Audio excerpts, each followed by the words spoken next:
Welcome back to the Sober Bros podcast. Super stoked for our guest today. Got an old friend. His name is Gavin. We're going to be talking about his life, his story, his struggles with addictions, and his experiences, lessons learned. Thanks for being here, guys. Thanks, man. Yeah, looking forward to this. So, Gavin just rolled into Sedona a couple days ago. He's on something of an odyssey, a big journey. You live in Florida, is that right? I live in South Carolina. I spend time in Florida as well. That's where I have an address is Florida. Otherwise, I live in my van in South Carolina, but I do go back and forth. Okay, cool. But I want to kind of start at the beginning. Gavin and I actually met back in 2020, shortly after COVID hit. In May. It was about 3 years ago. Yeah. Almost to the day, really. It right. was. Yeah, 3 years ago, we met. There was a men's immersion gathering in Zion, Utah.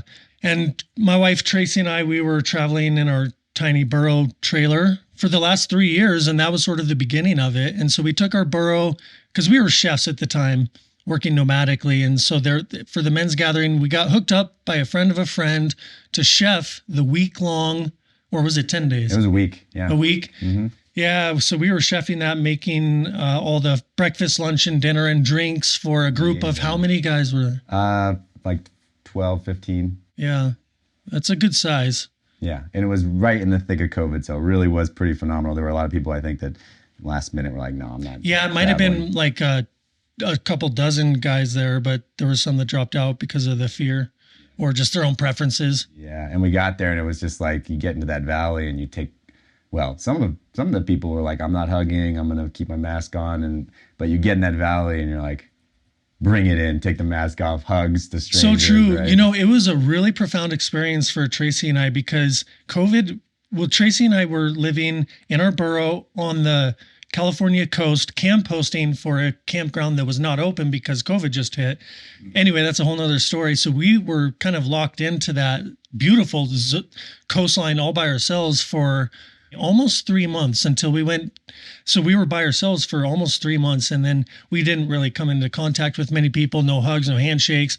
And so when we finally got to Zion, like you say, when we dropped into the valley, we went in to meet the hosts and we were kind of going for a handshake and they came in for a hug and it was like, oh, I think Tracy cried a little bit. It was like, that was like our first outside human contact in like 3 months. And it was just an amazing experience getting to, I mean, you did most of your work with the other guys and I was kind of distance, but I was connected with you pretty well, especially at the nighttime campfire, big circle gatherings where we'd all talk about a certain topic and then riff and share vulnerably about our process, what we're struggling with deeply. And, and then other guys would give feedback about it. And it was my first men's group experience. And you were able to be in those circles without drinking? Yeah, at that time, well, so I was drinking before then for sure, but then like I knew that it was a no drinking thing. And so I stopped drinking like a day before the event. And so for the whole week I was sober and I ended up, I don't know if I told you this or the other guys, but the first night after we left, we got a hotel room. I started drinking again because during the course of the fireside chats at night, the thing that I didn't want to share because I didn't really think it was my thing to share, but y'all kind of brought me in to share it. And so I started saying, well, I've been struggling with my addictions with alcohol and tobacco, but mainly alcohol for years. And so it's something I want to get over. And you guys were all very supportive.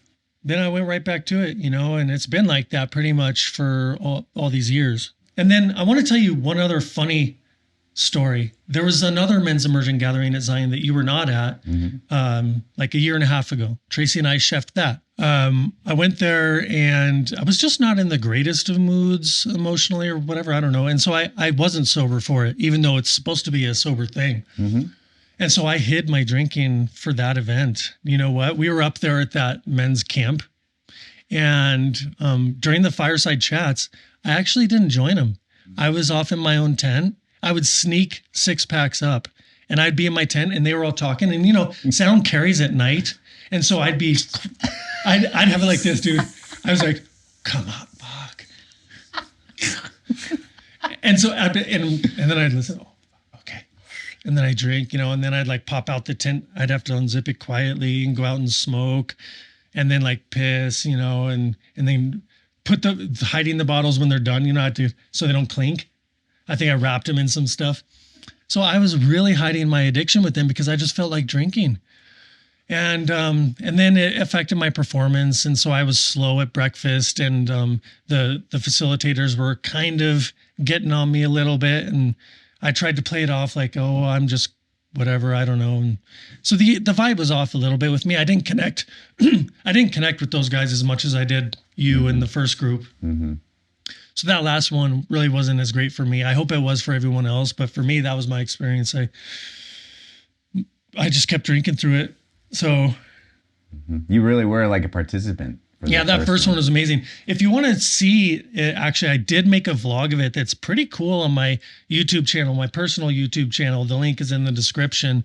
I did a 10-minute vlog about Tracy and I traveling to Zion, getting set up, meeting the guys, going through the whole experience, going on these epic hikes with the views. Man, some of those hikes were cool, man. And then finishing up is a big celebration at the end. I think there was some cake too. Yeah, that was beautiful. It was a beautiful experience. And then we all left, and some of us stayed in contact, and here we are. It's been a while, so here we are. Mm-hmm. So that's kind of the story of how we met. Anything you want to add to that? I remembered, I think, two major things, aside from kind of following you guys, watching some videos every now and then, knowing that you were struggling to stop drinking, and then knowing just this beautiful part about you that was free of that addiction, in a sense, like this path to get your tattoo. That's like, you were just listening to your heart and had beautiful experiences, and it led to having this message that you have permanently on your chest that speaks to like the part of you that's not under control of the substances. Yeah, I think I know what you mean. Like that under all the layers of whatever life heaps on to our experiences, there is that innate part of us that's always there underneath all the addictions and the pain and the avoidance and all that. And that tattoo that I got there does speak to that sort of childlike innocence or whatever I am aspiring to be, but addiction keeps me from achieving. Mm-hmm. Mm-hmm. Dwell in the magnificence of the divine creator's generosity.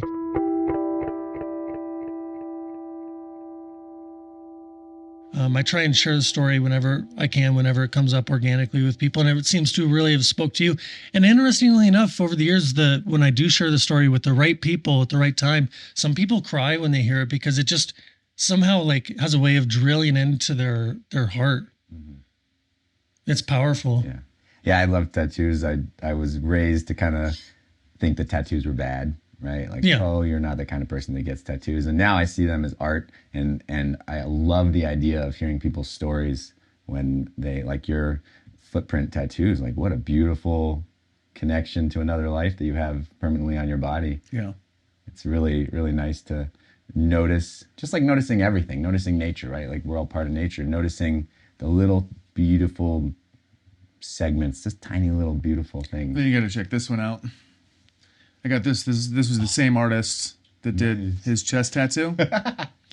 So that's, Winnie the Pooh, the original illustration. He's got his head stuck in a honey jar at the bottom of a pit that he and Piglet dug to catch a heffalump. But the story behind that, because Winnie the Pooh is the original tales, those are some of my favorite pieces of literature. And the whole idea behind that tattoo was like Winnie the Pooh got his head stuck in the idea of what he thought was the best thing on the planet. And then he got his head stuck in that idea and couldn't get he got trapped and then couldn't get out, and he had to smash his head against the side of the cave in order to get his head out of this. He was trapped in that idea. There are these ideas that we have that we think these could be religious, philosophical, political ideas that we think are the best, and we'll get stuck in them. We can't get out of them, and we've become trapped. Yeah. That's a really powerful little symbolic story there. Yeah. So now all the viewers have seen my poo. That'll go in the intro. That's great. There's one more thing I want to mention about my tattoo. I don't make this show all about me. I want to definitely hear what's inside of you. But just to be, this podcast is all just about being one radical honesty, authentic, vulnerable. I just will say that this tattoo, one of the things that's like hard about it is that it's a reminder to aspire to such that level. And it's not always easy to maintain that level in this 3-dimensional realm where there's suffering and stuff on this plane of existence, you know. So dwell in the magnificence of the divine creator's generosity. Over the last year, especially the last 3 months, it's been hard for me because my mindset's been really twisted and like dark a little bit, mainly because I'm struggling with like money and like finding client work as a freelancer, you know, because as a man, I want to be able to provide. I want to not worry about bills and stuff. And so over the past few months, I've been just exhausting myself, literally exhausting myself and testing my sanity to find clients and make money so I can just not worry about the bills, so I can pay credit debt, pay bills, and just so Tracy can, you know, the whole thing. And we got a kid on the way. And so it's been tough for me. And then like I'm really sensitive to sound. So the places that we live, the last place and even this place, there's sounds that like, because I'm a musician at heart, so I hear things. And so sounds really bother me. And so the sounds and then the struggles, like, man, and then I start to find myself complaining a little bit. And then every so often in the quiet of night, you know, I'll think, I've got this tattoo on my chest, dwell in the magnet. What's divine and generous about this fucking bullshit? You know? Yeah. It's like I'm pissed. Yeah. Because it's like, I think I try not to do any harm to people. You know, I try and be respectful to others and try and bring in some inspiration to this world and give good advice and listen to people, you know. And then here I am, like I can't get client work. It's all crickets. And I'm below zero on my bank account, you know, and the dogs barking in the neighborhood. It's like, all I want is peace and profit. Is that too much to fucking ask? You know, and then it's like the tattoo. It's like, where's the sandpaper? Wow, it's that strong?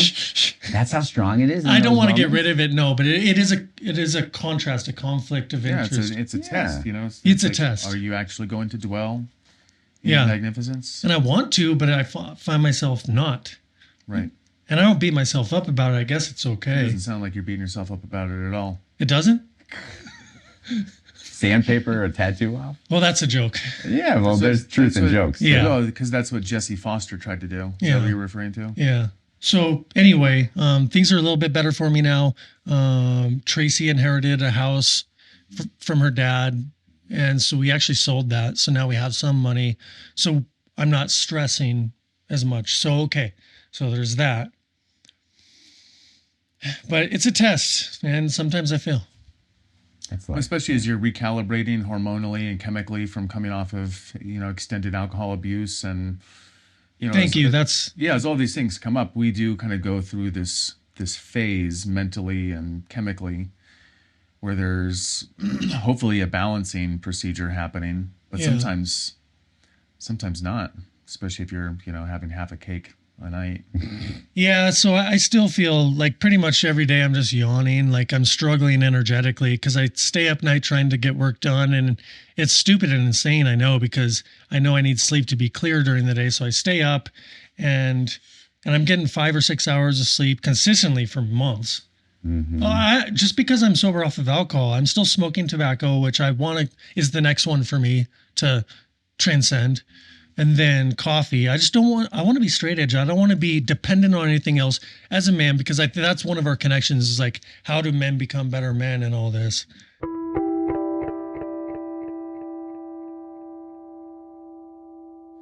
So I guess we're just getting into like a therapy session specifically directed at you. Right now. All right. So that's enough about me. Gavin, tell me about you. I thought you'd never ask. This is a podcast about, you know, addiction and sobriety and the pathways of addiction, the pathways of recovery. And, you know, feel free to talk about whatever you want, but like, what is kind of your history and experience with addiction? I think the strongest addiction that I've had has been kind of what we were just saying about this addiction to the external stimuli of validation and, you know, external sources of self-worth. Although when I was drinking, I would give myself rules and then I'd follow the rule for a few weeks or maybe a couple months, and then I'd break the rule, and then I'd forget about the rule. Like one of the rules was don't drink alone. That didn't last. Yeah. Another rule was only drink home brewed, because I was brewing at the time. So I was like, well, it's easier because I'll go to a party, and what's the chances that somebody will bring home brew? Well, I'll bring my own home brew. I just always have a way to drink. Or always drink when somebody else is offering it. Or there's so many rules you can make. But the reality was I just was out of control with it. And I would drink when I was angry. I would drink when I felt out of control. And as a parent of young children and the stay-at-home parent, there was a pantry.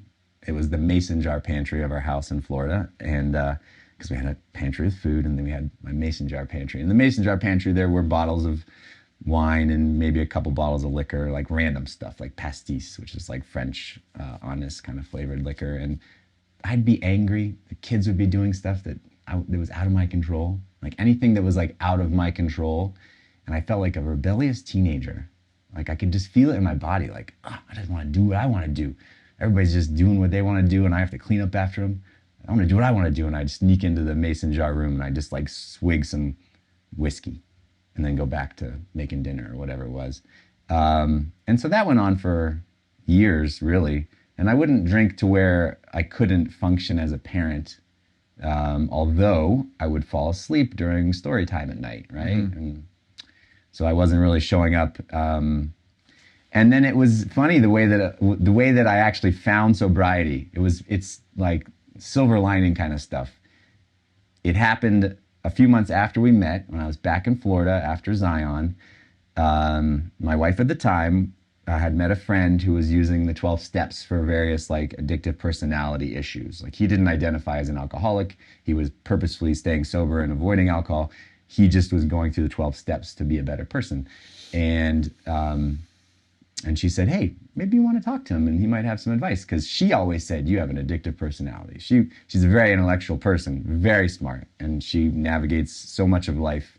She's very emotional, powerful, feminine. She also is so strong in her brain.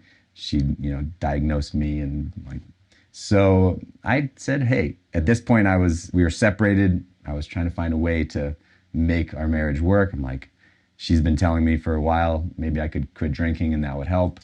And I wasn't able to until this day, when I had this random conversation with this guy that he talked most of the time. And I found that by the end of the phone call, I just didn't really want to drink anymore.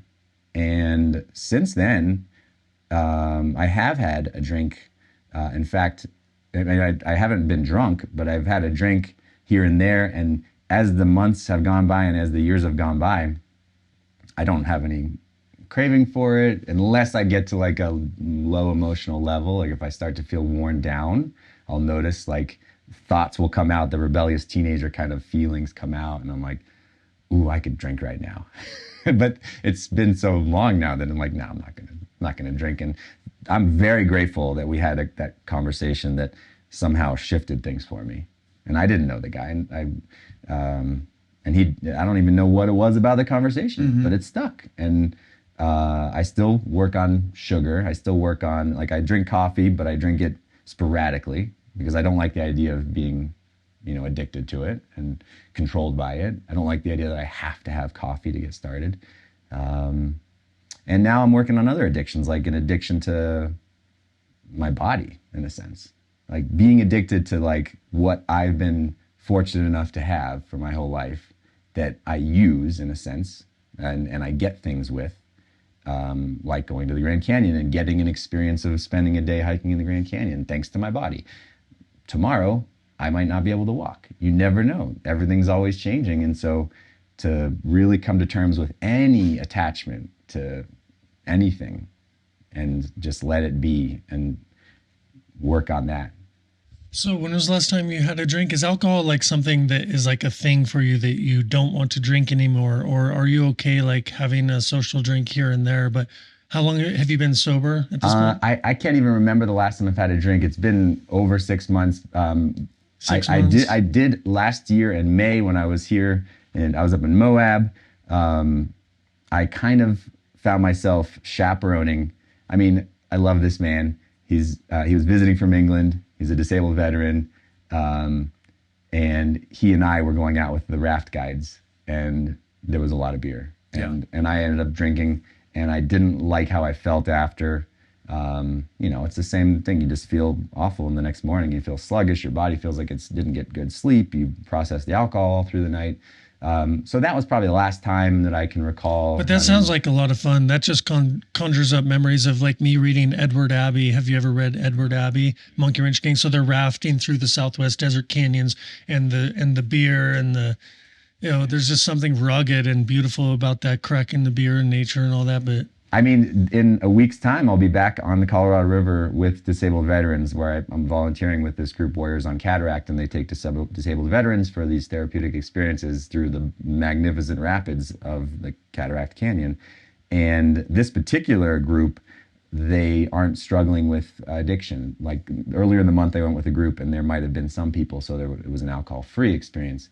In a few days, when I'm on the river, there was an email already saying who's bringing the bottles of whiskey, because around the campfire, they will be passing around bottles of whiskey. Yeah. And it won't be hard for me to just say, no, thanks, I got my tea or whatever. And it could be different. It could be like, oh, we forgot the whiskey, we don't need it anyway. Because there's so much, when you get outside, there's so much to feed your soul, to nourish you, to keep you from the stuff in your head and, you know, the chatter that convinces you need that drink, or you need something to numb or distract or escape. Like, we're there in that canyon to be vulnerable and be present and hear each other's stories. and you just can't really do that if you're drunk. Not Or- authentically. Yeah, I mean, I can't imagine trying to, you know, connect gaze and breath with somebody and Ugh. be buzzed or drunk. No, I don't. No way. That's funny when you say it out loud. I mean, also there are medicines that provide a lot of heart opening, and you can connect with people, and I don't feel like it's a different experience, right, with different plant medicines that you can connect and open. It's different. I don't feel like alcohol does that, and it helps open people up and lowers inhibitions, you know, in the early stages, and you're like, oh, this is great, I can talk to people, whatever.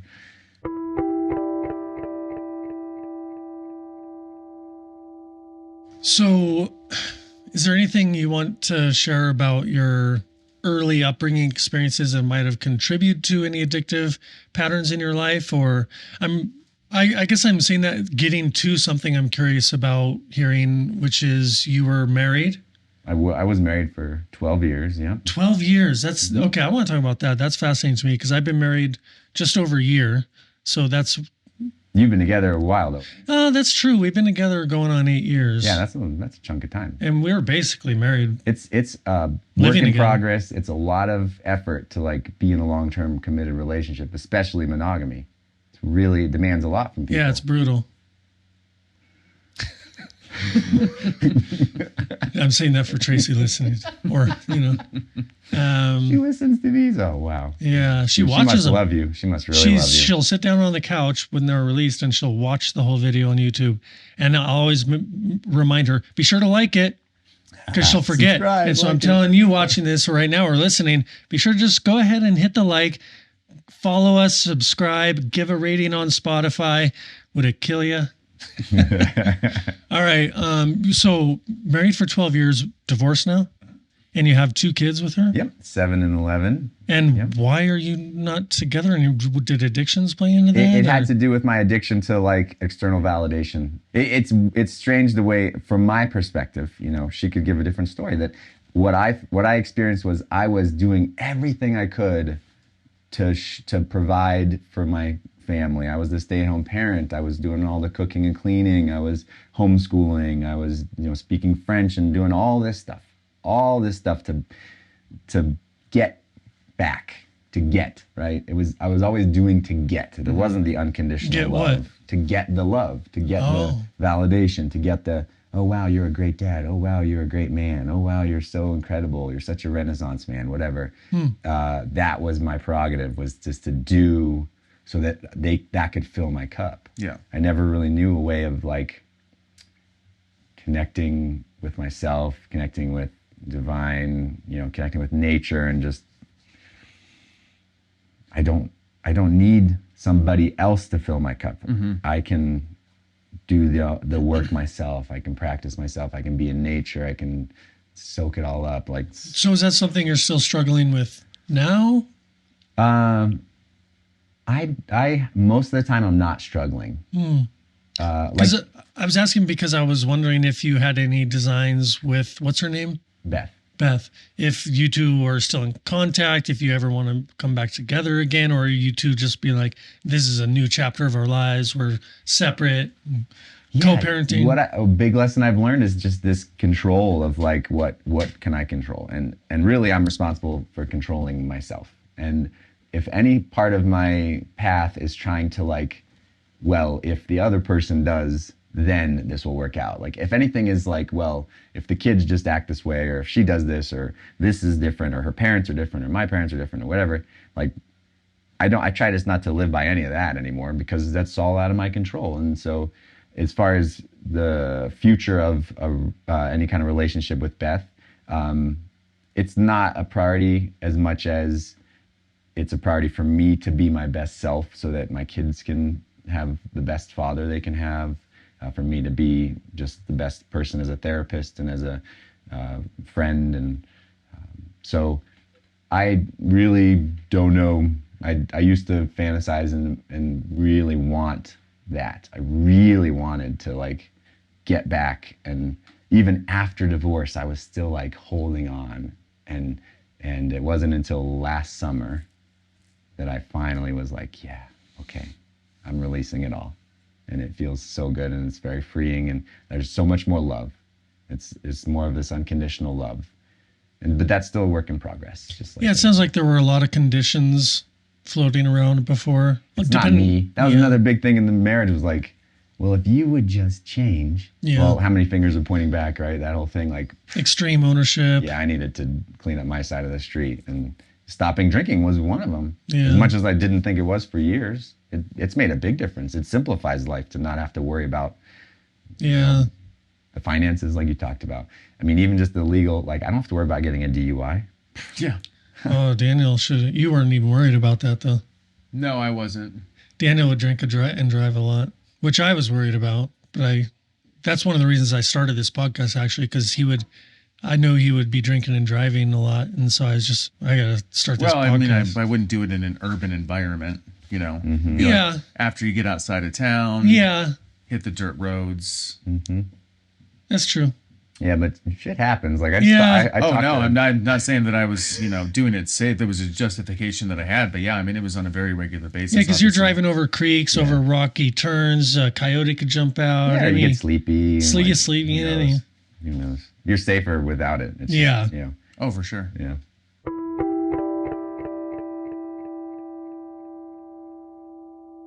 David mentioned something earlier about whether or not, and I'm sure you have, it sounds like you've done a lot of just like self-inquiry and inner journeys.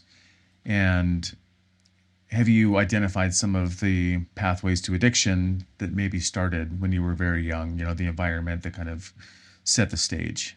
I haven't put my finger on anything in particular, aside from the kind of general, like not feeling like enough, not feeling like good enough, not feeling hence the addiction to external validation. Mm-hmm, mm-hmm. Yeah, and various experiences as a child that I kept within, that I didn't talk to anybody about, that I just ended up struggling with for decades. Yeah. And those experiences were such that I felt lesser than, I felt like there was something wrong with me, and and then through separation and divorce, these things were like naturally drawn out, which is another beautiful like silver lining, that like, you're gonna have a lesson out of this despair, right, and out of this suffering, and I love that's how it's played out.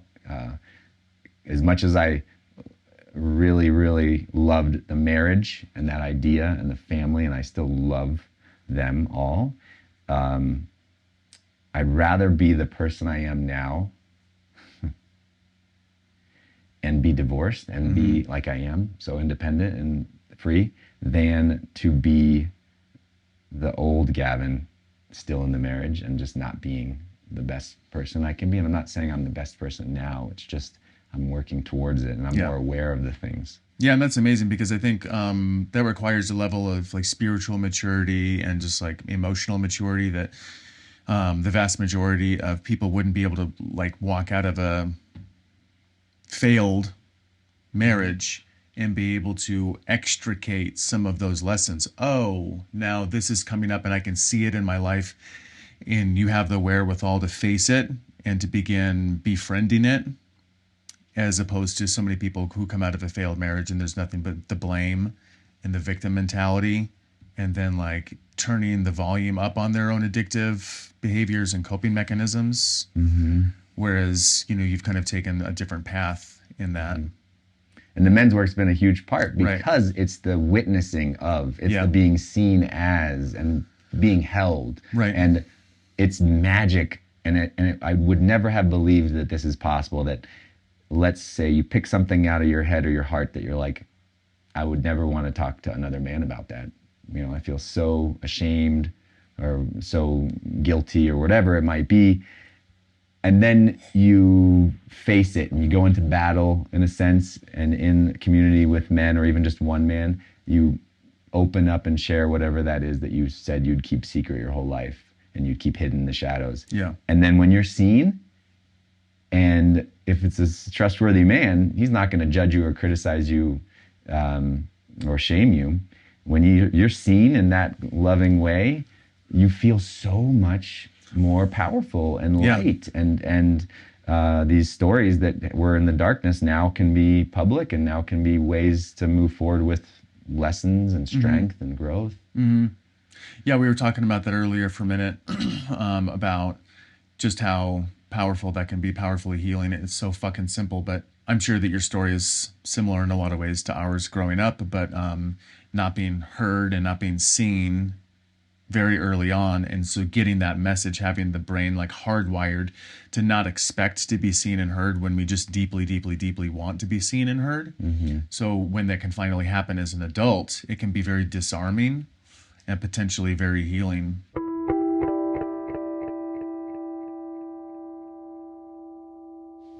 I don't know if this is jumping around or whatever, but after this conversation, Daniel's going to see a somatic therapist. And I understand that you trained to be a therapist? I'm doing my master's degree now. You are? As a marriage and family therapist, and I'm done with the academic coursework. I'm in the student internship phase, which is about a year of functioning as a therapist, seeing clients regularly.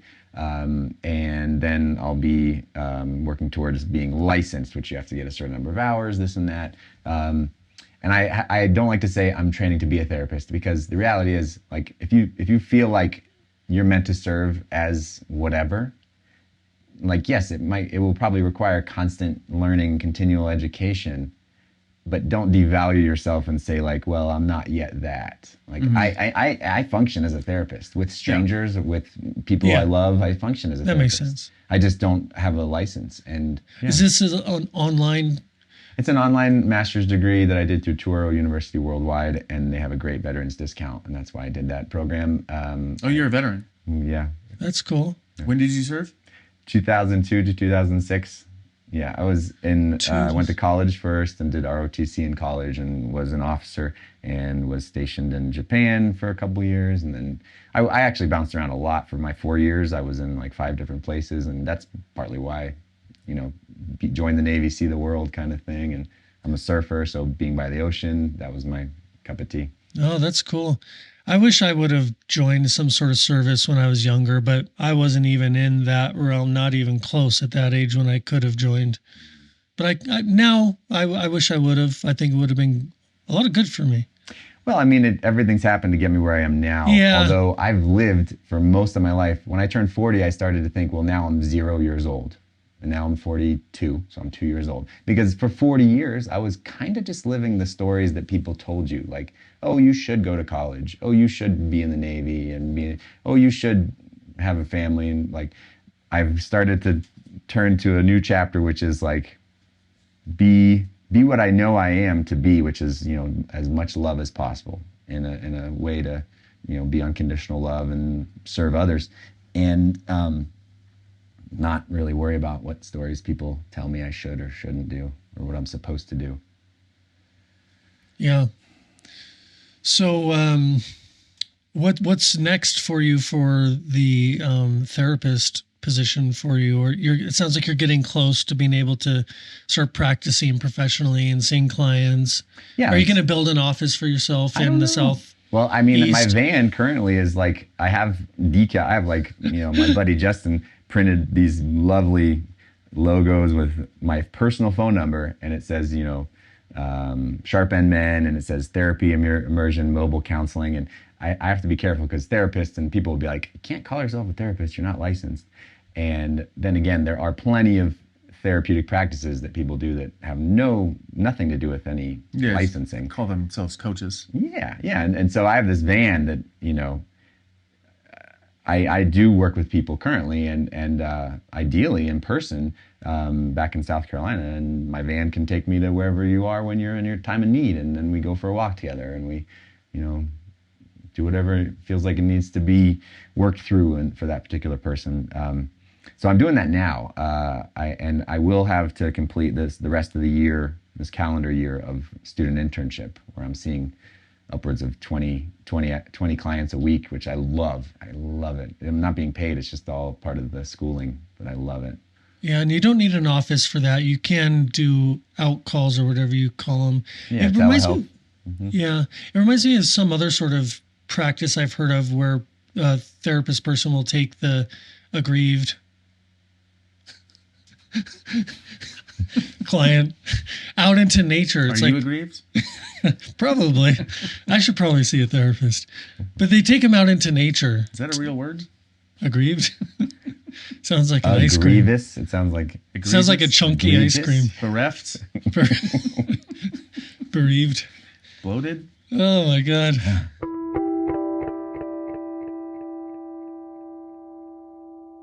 So you're saying? Yeah, like going out into nature to heal, like that's a thing. What was Forest bathing is a thing, Forest bathing, right? which kind of like gained most of its current popularity and notoriety from Japan, I believe. But it's been a practice for fucking thousands of years. Yeah. I didn't realize when I was growing up that I was privy to these experiences in a very different way, growing up hunting and fishing. Hunting specifically. At a young age, I would go out with my dad and we'd sit in trees for hours and hours and just be silent and watch and wait. And so I did that all through I still do, but a lot less frequently. But when I was living at home, I would be hunting regularly all the different seasons, and I would find myself in the woods for hours at a time in silence. And as an adult, I realized, wow, I was like recharging in a sense, like sitting against a tree and just touching a tree for hours. I was like recharging my body every fall, or, that typically those are the main seasons in the fall and the winter. And then there was a stretch where I wasn't doing it so much, and I was like, wow, I really miss sitting in nature. It's like nature-based biofeedback. Because it's doing almost the same. I feel like I'm showing up so late to the game, at 44 years old, but I'm just starting to research biofeedback and what it's doing to your brain. And I was like, that's like sitting in the woods. Yeah. For a long time. It's like literally helping, because I think in those super hyperactive states where we're just like on guard, kind of like I explained to you at my house, like last week, even just like pacing around, my kitchen and just like looking out the door and hyper alert, you're in like, what's it called? There's beta. And then there's like, after that, there's like ultra beta. And that's where like the hypervigilance comes from in like really stressed out states. But then there's like theta brainwaves, which is like depression, melancholy, also hypnosis. But a lot of people with like ADHD and PTSD are in a very frequent theta brainwave lengths. And so like biofeedback is kind of like getting you out of theta into something else and helping to like balance like the different regions of the brain, and like, sitting in nature. Yeah, sitting in nature, that makes sense with the biofeedback. It's also reminded me of something we've talked about, I think, before, is binaural beats. Is that something you've heard of? I have, but I don't know anything about it. BINAURL, binaural.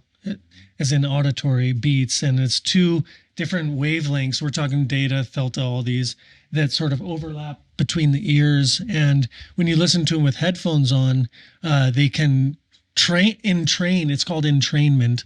They can entrain our biology through sound to a certain wavelength. And I haven't listened to binaural beats for a while, but I should. I know you were really into it for a Dude, long time. I was really I started into- getting into it with like meditation and stuff because it can really assist in meditation. And even on Spotify, you can go and find like hundreds and hundreds of binaural beats that are programmed to achieve different states of. But I have ones that are better than any ones on Spotify. I'll put a link in the description. You can check them out. You know EMDR, Yeah. brain spotting. Just starting to get into that. All these methodologies, modalities of like I want to say tricking your system, but it's like hypnotherapy and breath work and these things that get you in a place where neurofeedback, you can biofeedback, you can touch the trauma without having to relive it. You can rewire things. It's really wild, and I'm just starting to get into these, and I wish I had 1,000 years ahead of me to like master really explore all them. the different things to Have bring you- it to people. Yeah. Have you experimented with MDMA? Well, not experimented. When Is I that say a weird word? MDMA. MDMA? No, experimented. Well, I just don't like to say. Have you done MDMA? I've used it? It's for anything like a substance, like a plant medicine or MDMA or LSD or something. I feel like there can be the experimenting, there can be the entertainment, just letting Recreational loose. aspect of it, Recreational, then. right? I just have never had that. I never used any drugs growing up, and it wasn't until way later in my life that I finally had first experiences where then I was like, oh wow, this is really profound. And then I tried, even just weed. I tried smoking weed in a recreational setting. It turned into therapy. It took me deep into whatever was actually underneath, whatever is in my body, whatever those emotions are, whatever that storm is, it just took me there. As much as I wanted just to laugh and have a light evening, Sure. it just took me into the emotions. You're just not built for that. It doesn't work for me. I'm not like that. First time I ever did mushrooms, I was like 32 years old or something, and it wasn't to party. I was like by myself at the hot springs. Yeah. I've never resonated with weed at all. But yeah, I've never had the propensity or the desire to use things like mushrooms, LSD, MDMA recreationally at all. To me, they're like, they're tools. It's time to go deep. Yeah, they're pathways. They're the heart opening substances. For me, THC gummies work really well to bring life to a lot of things. My own emotional stuff going on, truths that I don't want to actually face. Right. And in those moments where I'm open to those truths, obviously there's a path of keep fighting it and denying it, and that doesn't feel very good in that moment. And then there's the path of I can just give it its space, and I can say it is what it is, and I can feel it, and then it usually just dissipates. Alcohol was that for me for a long time, and I talked about that rather extensively in one of the previous episodes. I spent some time. I grew up as a Christian and spent some time as like a non-denominational missionary from the ages of 16 to 20. And I had a conversion experience when I was 16, and I was just like a devotee of Jesus Christ. Then I got into the Christian church and started realizing how kind of like fucked up that was. I had a profound relationship with Jesus and with God that was like completely different than the Christian church. Anyway, I wound up in India as in a Bible school, and I had these profound, extremely like mind-altering experiences that actually wound up I left the church because to me Jesus just wasn't in the church, and I had experiences that wiped the slate clean, and it took me 9 years to like kind of recover from that. But I discovered alcohol in India, and then when I got back to the United States, I would use it as a tool to get into places. I didn't even know it at the time, but I would be drinking alone and getting thoroughly sauced, but just watching all these emotions come up that I didn't know were there. And I was filling journals, and having just like bawling and weeping in very cathartic, healing moments. But the problem with alcohol is that especially over time, you're just like doing brain damage. And I wouldn't remember them, So that I'm getting in my 30s, late 30s, and I'm still using it like that to a large degree, but you just don't remember it. So there's no processing. Whereas if you're doing like MDA, MDMA, what I've read about ketamine therapy is that there's an integration process. I just started researching EMDR by reading The Body Keeps the Score.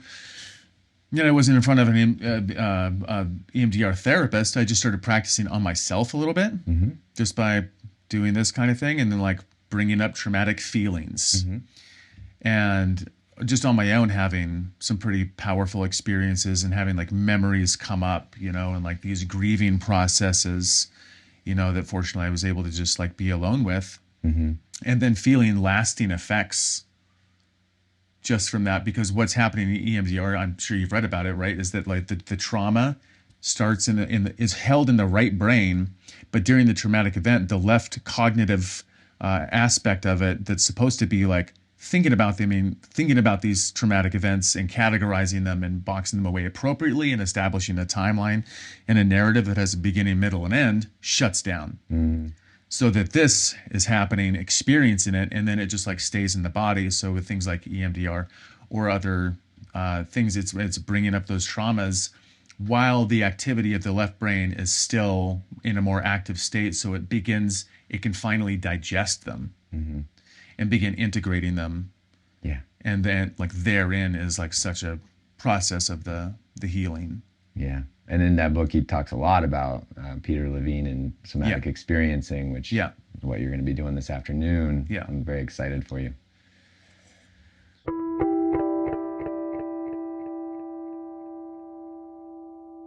Speaking of books, on the relationship tip, what you went through with Beth, I was wondering if you like to read books. Have you heard of or read a book called Conscious Uncoupling? Yeah, I haven't read it, but I know that. You're aware of it? I haven't actually read it either, but I've watched some interviews with the lady author who wrote it, and I've seen other excerpts and stuff, just enough to know that the book is pretty right on for what is probably intuitively implied from just the title itself, is when we're uncoupling from a relationship with anyone, specifically an intimate partner, it really is kind of a good idea to do it consciously instead of harshly and dramatically and violently or aggressively. Yeah. I imagine it helps. The book probably is talking about more from your heart space than your head space to do it consciously. Because it's funny to think about like, yeah, you're conscious, but I feel more conscious presence than I think conscious presence. Right. Well, it's pretty established at this point that the brain is not necessarily where consciousness happens, but that the heart actually has more neural networks possibly than the brain does. And the gut too. And the gut too. So we actually have 3 brains, but we grow up thinking that it's only here and ignoring this, not trusting those things. Yeah. So I'm curious, speaking of books and recommendations, if you have any recommended resources, websites, articles that you found very helpful, or just in your own practice, do you have some like powerful like lessons that you could share that would help me or maybe the viewers or Daniel? Oh, there's so much. Daniel's good. There's so much. And I like, just for men's work alone, I have like a note on my phone with dozens and dozens of, even though it's not a huge widespread thing that people see everywhere, it's growing. And so I have dozens of resources when somebody reaches out and says, hey, I'd like to get into men's work, or my partner, he might benefit. I send them this list of resources. So it's great to take highlights and notes of things that have helped you so you can easily share them with people. Yeah, and books. I mean, there's so many books. And like books like Ram Dass's Be Here Now. The Body Keeps the Score was one of the more recent books I read that's really insightful. Yeah, and there's this enormous book that I just referred a friend to read, and I read it last fall, Return to the Mother. It showed up at the right time in my life, and it didn't matter what page I opened to, and it was like, oh, that hits, and I'm reading the whole book, and it was part of a program I was in with a group of men, and so I faithfully did my part, read the book, and So that book is really powerful, but that's not the one that's going to like hit home for everybody. That's really like, I think you'd have to find it at the right time. Like even the Bhagavad Gita. I tried reading that years ago and I couldn't get into it. Yeah.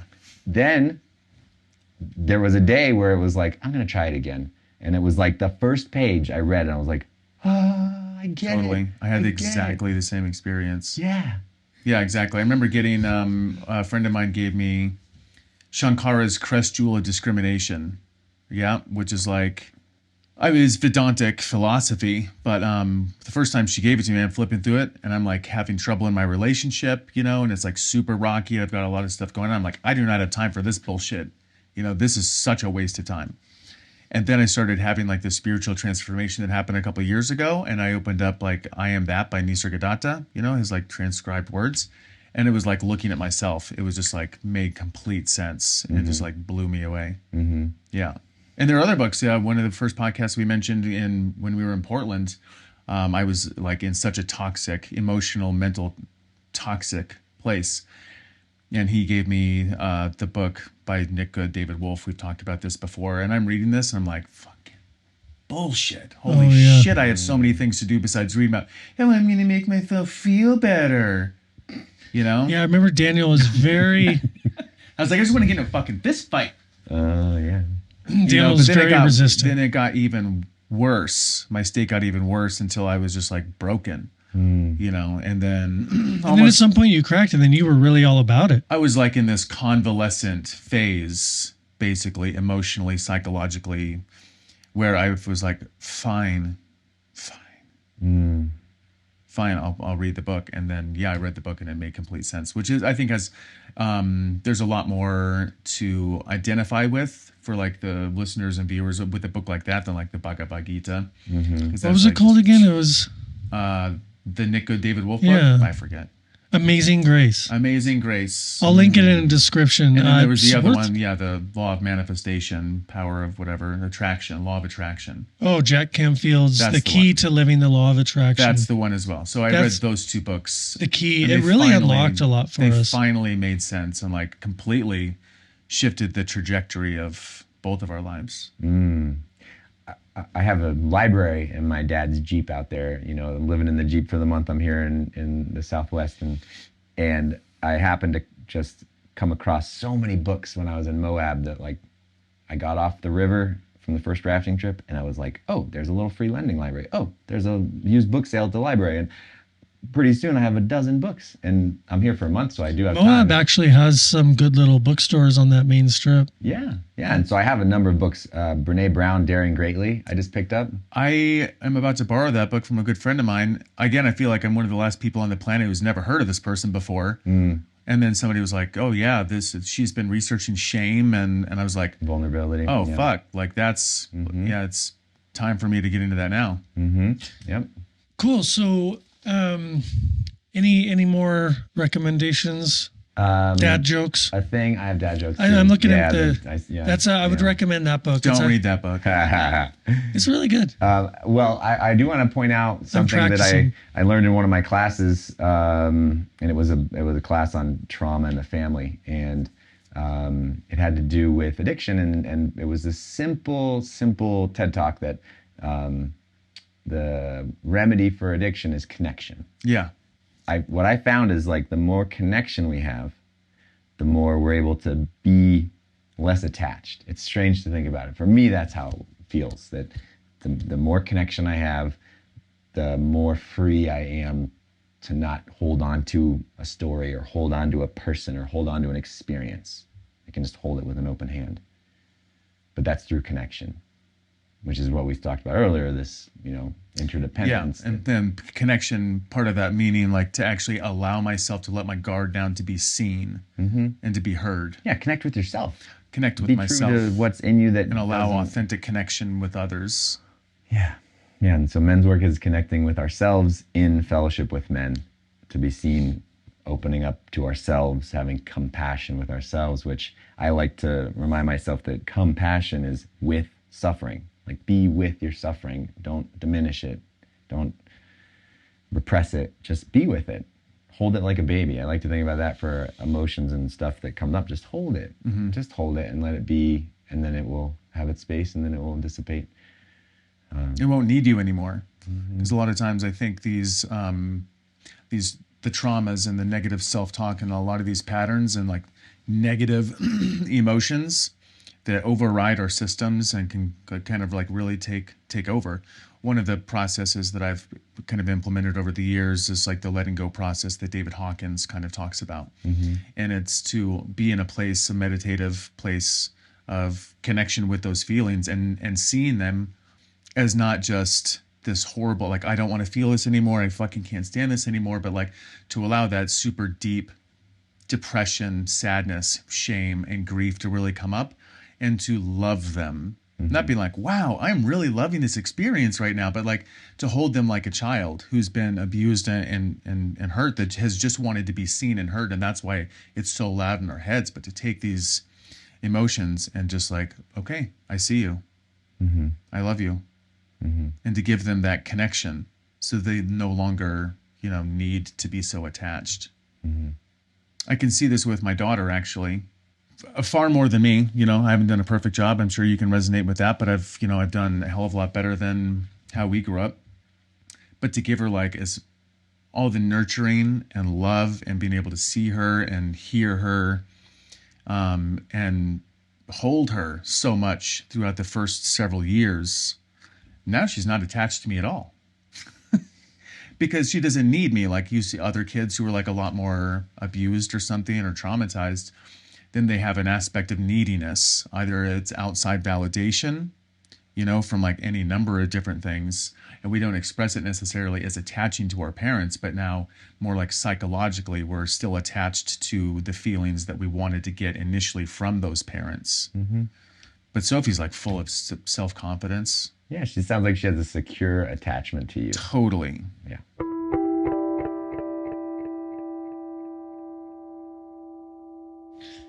Cool. Well, I know you got an appointment to get to, and we're going to go up. Speaking of nature connection, we're going to go up to get some spring water in the canyon, be out in nature a little bit. When are you leaving? Are you leaving tomorrow?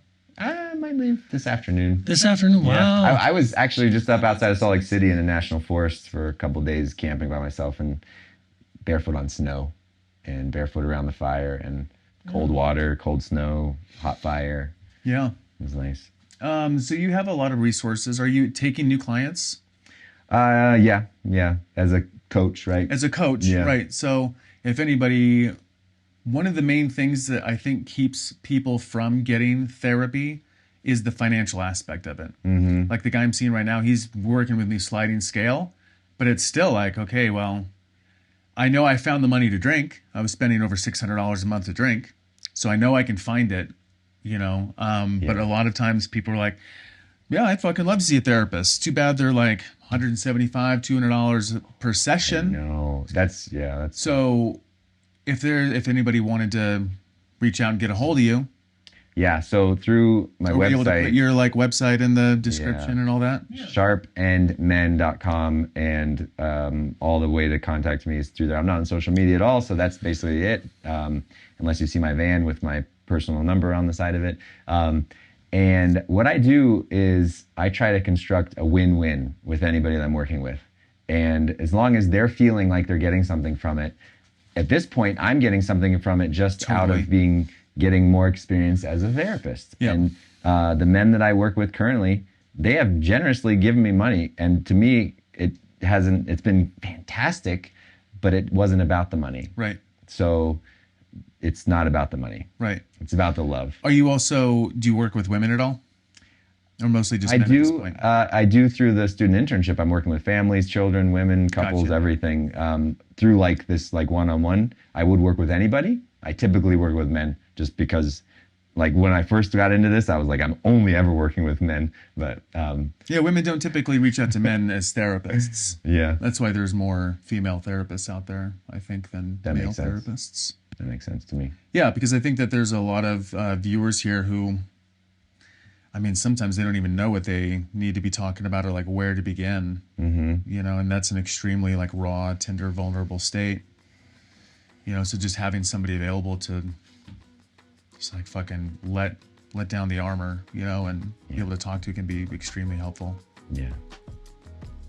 Cool. Yeah. Gavin, thanks for being on the show. Really good to Very see you welcome. again. Thank you guys. Hey, if you want to check out Gavin, links are in the description. You can also hit us up on the social media. We're posting every day. We're posting these short verticals. You can send us a message and we'll put you in contact with Gavin. Thanks for tuning in.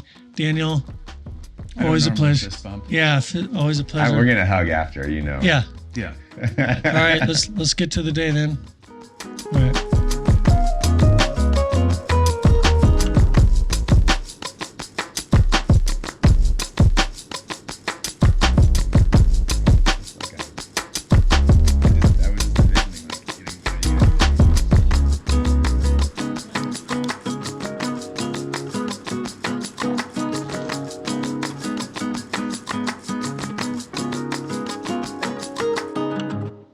Yeah, that was cool.